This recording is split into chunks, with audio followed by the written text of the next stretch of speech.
बंगाल विभाजन एक घातक विभाजन। 1947 में भारत का विभाजन बहुत ही दर्दनाक घटना थी। इसने देश को धर्म के आधार पर भारत और पाकिस्तान में बांट दिया। बंगाल एक ऐसा प्रांत जिसका इतिहास बहुत समृद्ध और विविध रहा है, उसे भी विभाजित किया गया।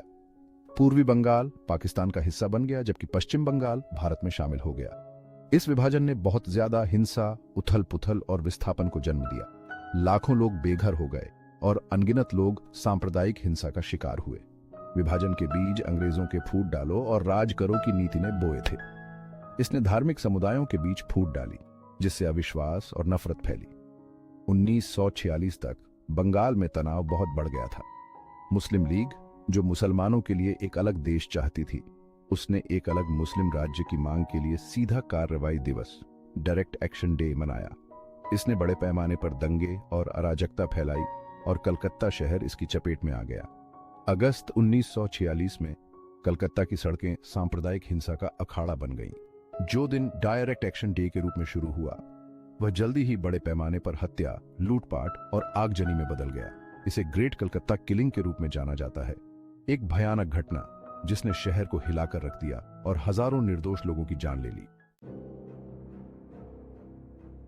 डायरेक्ट एक्शन डे हिंसा फैलाना। 16 अगस्त 1946 को मुस्लिम लीग द्वारा घोषित डायरेक्ट एक्शन डे बंगाल और भारत के इतिहास में एक काला दिन बन गया। इसका मकसद एक अलग मुस्लिम राज्य की मांग के लिए समर्थन इकट्ठा करना था, लेकिन इसने धार्मिक एकता को तोड़ दिया। जैसे ही डायरेक्ट एक्शन डे की घोषणा हुई, कलकत्ता में तनाव बढ़ गया।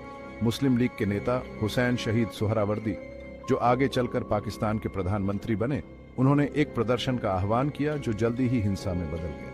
हिंसा की शुरुआत मुस्लिम लीग के समर्थकों ने की, जिन्होंने हिंदुओं और उनकी संपत्ति को निशाना बनाया। बदला लेने के लिए हमले हुए, जिससे शहर में मौत और विनाश का दौर शुरू हो गया। पुलिस और अंग्रेज अफसरों ने शुरुआत में धीमी प्रतिक्रिया दिखाई, जिससे हिंसा कई दिनों तक चलती रही। डायरेक्ट एक्शन डे की घटनाओं ने बंगाल और भारत में आगे होने वाली हिंसा के लिए एक खतरनाक उदाहरण पेश किया।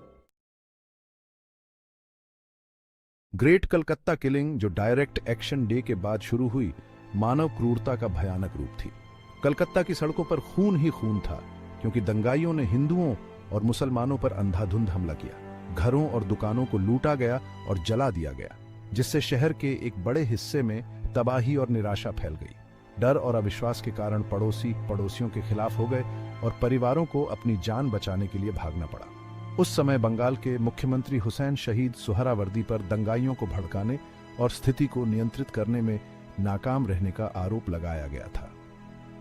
ग्रेट कलकत्ता किलिंग ने पूरे भारत में दुहक और गुस्से की लहरें भेज दी, जिससे देश पहले से कहीं अधिक बंट गया।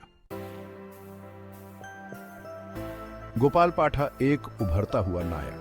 जैसे ही कलकत्ता अराजकता में डूबा, एक साधारण व्यक्ति गोपाल पाठा साहस और करुणा का प्रतीक बनकर उभरे। गोपाल पाठा में असाधारण बहादुरी और मानवीय भावना थी। सांप्रदायिक उन्माद के बीच उन्होंने मानवता की रक्षा करने का संकल्प लिया। वे हिंसा से डरे लोगों के लिए आशा की किरण बन गए। गोपाल पाठा उन लोगों की रक्षा के लिए आगे आए जो हमले के शिकार थे।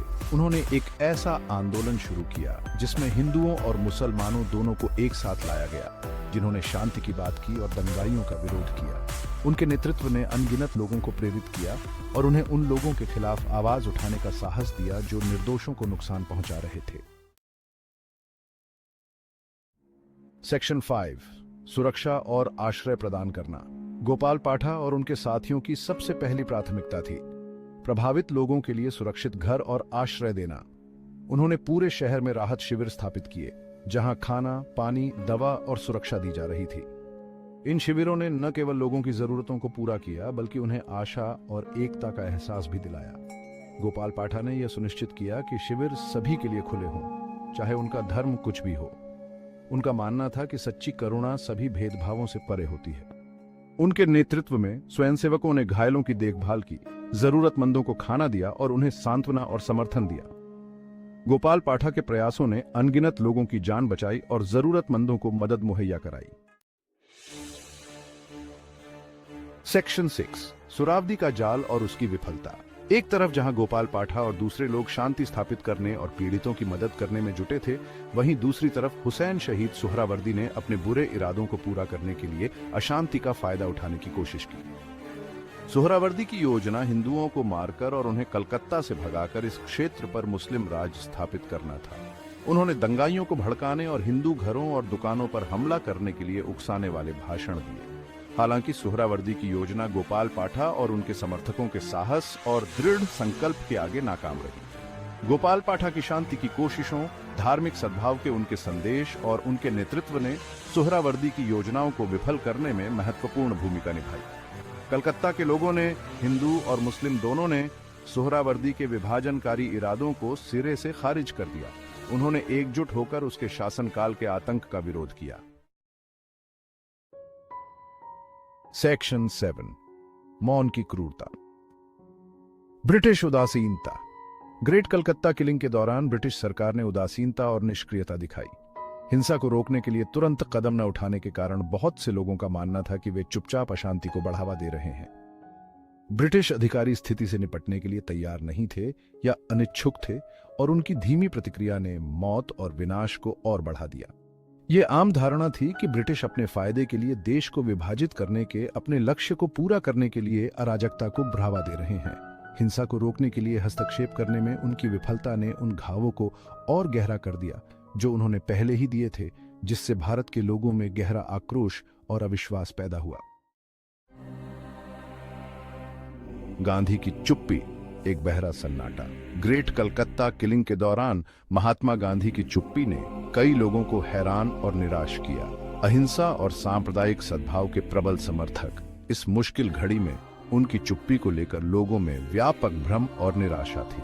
जहां उनके कुछ अनुयायियों ने तर्क दिया कि उनकी चुप्पी ब्रिटिश सरकार और मुस्लिम लीग के कामों से गहरे दुख और मोहभंग का संकेत थी, वहीं दूसरों को लगा कि उन्होंने अपने नैतिक नेतृत्व को त्याग दिया है। गांधी की चुप्पी ने बंगाल में हिंसा से जूझ रहे लोगों के बीच अनिश्चितता और अविश्वास पैदा किया। बहुत से लोगों को लगा कि उन्हें उनके हाल पर छोड़ दिया गया है और उनकी अनुपस्थिति ने स्थिति को और बदतर बना दिया।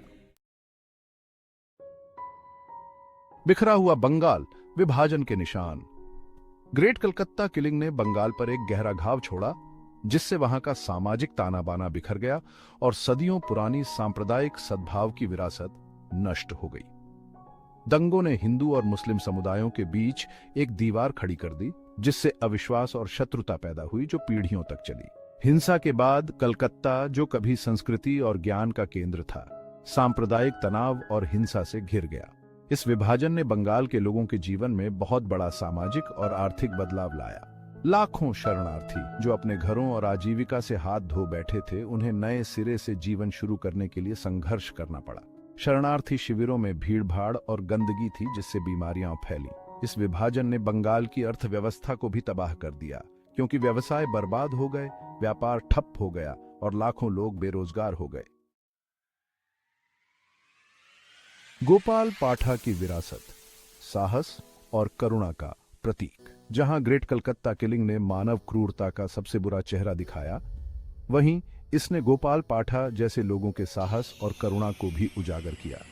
मुश्किल समय में उनके निस्वार्थ कामों ने मानव भावना, एकता और करुणा की ताकत को दिखाया।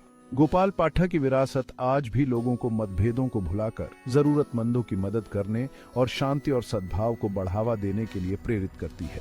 उनकी कहानी हमें याद दिलाती है कि एक व्यक्ति भी दुनिया बदल सकता है और साहस और करुणा के काम सबसे अंधेरे समय में भी आशा की किरण दिखा सकते हैं। गोपाल पाठा की कहानी आने वाली पीढ़ियों को बताई जानी चाहिए।